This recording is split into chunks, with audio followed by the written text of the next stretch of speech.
I vaporise cannabis 3 times a day. Smoking it is illegal. Chris's ADHD diagnosis came 30 years too late. He says traditional treatments weren't effective and so has gone back to this. But this time round with the blessing of a doctor. You've effectively been self-medicating with cannabis for the past 15 years now, so half of your life. And you say it's been life-changing? Yeah, absolutely. Cannabis had always been stigmatised. I always thought that I was doing something wrong, which I was in terms of the law, but morally and medically, maybe not so much. I'd use cannabis and go and clean my house. I'd use cannabis and do my schoolwork.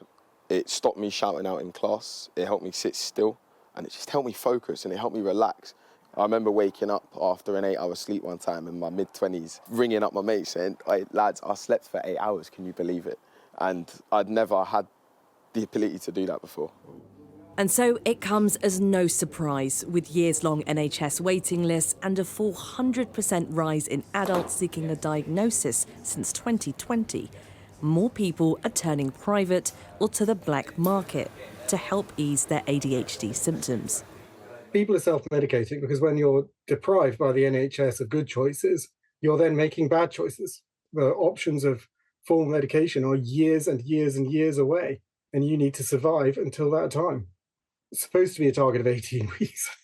I laugh, it is laughable when you know that people are waiting years. In the UK, over 2.5 million people have ADHD. It's a brain condition which causes difficulties with attention, hyperactivity and managing impulses. However, only about 8% in England are medicated for it.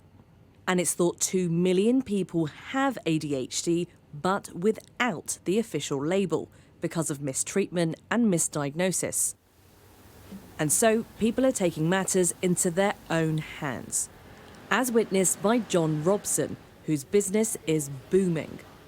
Medical cannabis, he says, is a last resort for desperate people.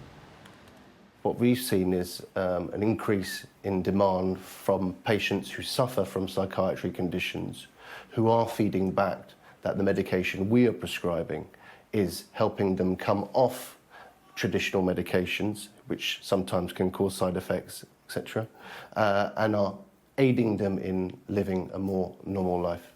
A government spokesperson told Sky News, "We know how vital it is to have timely diagnoses for ADHD, and we are committed to improving access to treatment and support following a diagnosis."